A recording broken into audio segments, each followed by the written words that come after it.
तो सागिरी फाइनली बेहोशी से उठ जाती है और गेंजी उसके सामने खड़ा होता है। तो सागिरी उससे पूछती है हम कहाँ पर हैं, मुझे क्या हुआ था।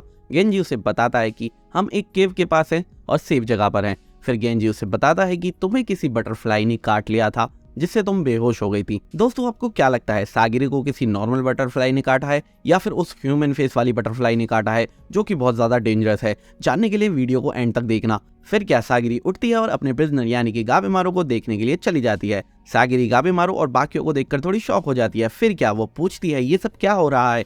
तो गाबेमारू शांति से बोलता है कि मैं तो डिनर बना रहा हूँ। सेंता बोलता है कि मैं तो फटे हुए कपड़े सिल रहा हूँ और यूजिरिया बोलती है कि मैं तो इन दोनों को सुपरवाइज कर रही हूँ। फिर थोड़ी देर बाद सेंता आराम से उठकर बोलता है अब जब सागिरी उठी गई है तो क्यों ना हम इंफॉर्मेशन एक्सचेंज कर लें आपस में और साथ में खाना भी खा लेंगे जो कि गाबेमारू ने बनाया है। उसके बाद जब यूजिरिया डिश को देखती है तो उसे वो डिश बिल्कुल भी पसंद नहीं आती। गाबेमारू बोल देता है कि इतने में इतना ही मिलेगा, मैंने ये डिश अवेलेबल इंग्रेडिएंट से बनाई है और जब मैं इंग्रेडिएंट ढूंढने गया था तो मैंने कुछ फ्लावर्स ऐसे देखे थे जो कि बिल्कुल सामुराई जैसे लग रहे थे, जैसे कि सामुराई के अंदर से निकल रहे हैं। हो सकता है वो पुरानी टीम हो जो कि यहाँ पर आई थी। मैंने इतना कुछ ढूंढा पर मुझे इस ड्राइंग जैसा कुछ भी नहीं मिला, मुझे अमृत जैसा कुछ मिला ही नहीं, जो कि हमें एक लौता क्लू दिया गया है। फिर सेंता सोचकर बोलता है कि हमें ड्राइंग पर ज्यादा ध्यान नहीं देना चाहिए, इस आइलैंड पर जो बड़ी बड़ी मूर्तियां हैं उन्हें भी तो किसी ने बनाया ही होगा। जिसके जवाब में सागरी कहती है कि इस पर यकीन करना थोड़ा मुश्किल है कि यहाँ कोई रहता होगा। यहाँ के इंसेक्ट्स और मॉन्स्टर दोनों ही ह्यूमंस के लिए बहुत ज्यादा खतरनाक हैं और सबसे अजीब तो ये है कि उन मॉन्स्टर्स की बॉडी में शायद ऑर्गन्स भी नहीं है।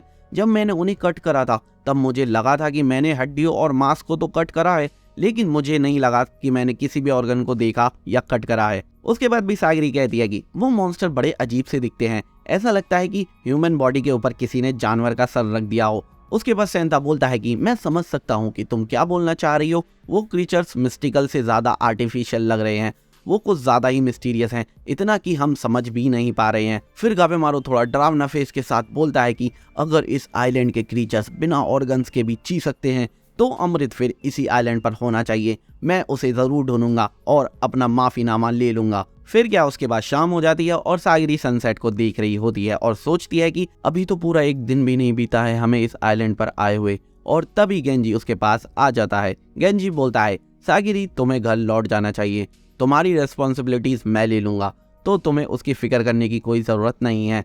तुम यामाडा क्लैन के सामुराई की बेटी हो, एक लड़की होने के नाते तुम्हें वापस जाकर क्लैन के अगले हेड से शादी करनी चाहिए। अभी के जैसे हालात हैं तुम इसमें सरवाइव नहीं कर पाओगी, तुम मारी जाओगी। और सागिरी अपना सर नीचे करके बोलती है ये मेरी जॉब है और एक वॉरियर की ड्यूटी उसकी जॉब को कंप्लीट करना होती है। गेंजी बोलता है तुम्हारी इंटेंशंस अच्छी हैं लेकिन अभी फैक्ट्स को फेस करो। क्या तुम्हें लगता है कि तुम में अभी गाबेमारू को मारने की ताकत है? और तुम्हारी तलवार भी बदल चुकी है, मुझे नहीं पता तुम्हें ये कहाँ मिली, पर एक तलवार वॉरियर के लिए उसका दिल होती है और तुमने पहले ही यामाडा क्लैन का दिल खो दिया है। वैसे बैटल के टाइम पर हथियार बदलना कोई बड़ी बात नहीं है, तुम्हारी स्वॉर्ड स्किल्स काफी अच्छी हैं, पर ये स्किल्स बैटल के लिए नहीं बल्कि एग्जीक्यूशन और स्वॉर्ड टेस्टिंग के लिए बेस्ट हैं। और अभी की हमारी सिचुएशन बैटल की स्किल्स डिमांड कर रही है, तुम क्लियरली इस आइलैंड के लिए स्ट्रांग नहीं हो। जिसके बाद वहां पर सेंता भी आ जाता है। वो बड़े आराम से बोलता है क्या वापस जाना इतना इजी होगा?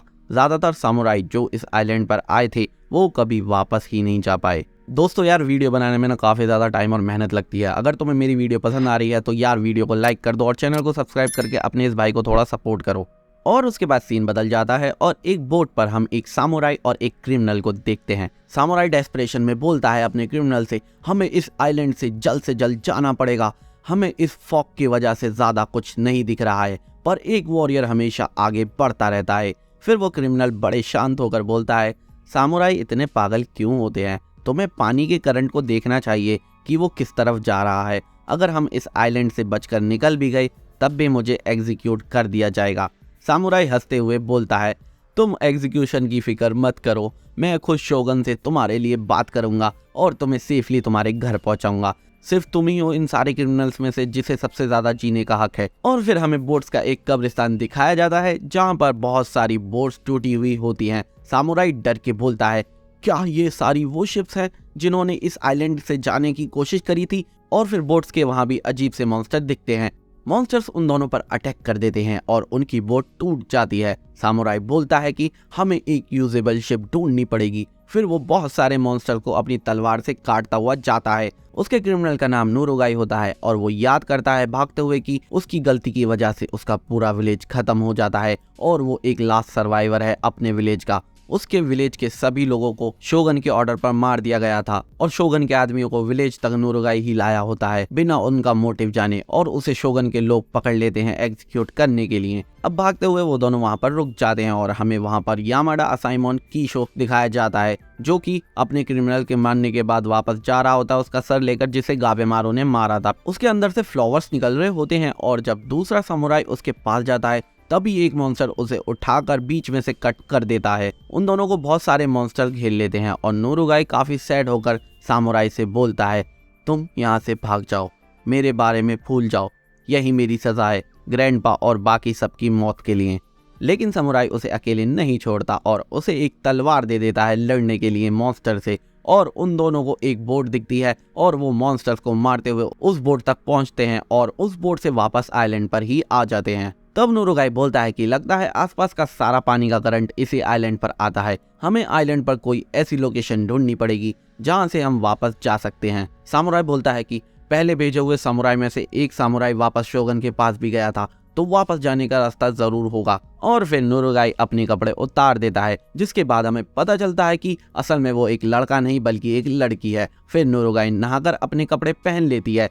सामुराई बोलता है कि हमें इस आइलैंड का चक्कर लगाना पड़ेगा और बाहर जाने का सीकरण ढूंढना होगा, लेकिन हम दोनों के लिए अकेले सभी मॉन्स्टर्स को फेस करना मुश्किल होगा, हमें वापस जाने के लिए कुछ लोगों को साथ लेना होगा। उसके बाद वापस सीन सागिरी पर आ जाता है और गेंजी उसको सुबह होते ही घर निकलने के लिए बोलकर वहां से चला जाता है। वहां पर अब सेंता होता है और वो सागिरी से बोलता है, मैं गेंजी की बात से 50% एग्री करता हूँ, अगर तुम वापस जा सको तो तुम्हें चले जाना चाहिए, पर कोई भी वजह हो मुझे पर्सनली ज्यादा बेहतर तुम्हारा यहाँ रुकना लगेगा। फिर रात हो जाती है, सभी सो रहे होते हैं सागिरी और गाबेमारू को छोड़कर, और सागिरी गाबेमारू के पास आती है। गाबेमारू उससे पूछता है कि क्या तुम अब ठीक फील कर रही हो। सागिरी सरप्राइज फेस बनाकर बोलती है, क्या मैं ठीक हूँ, जिससे हमें पता चल जाता है कि सागिरी को उस ह्यूमन फेस वाली बटरफ्लाई ने नहीं काटा होता है और वो अभी के लिए सेफ है। फिर उसके बाद गाबेमारू बोलता है कि तुम्हारी वजह से मैं शांत हुआ था, रैंडमली भागना बहुत डेंजरस होता, और अगर इवागाकोरे के लोग यहाँ आ रहे हैं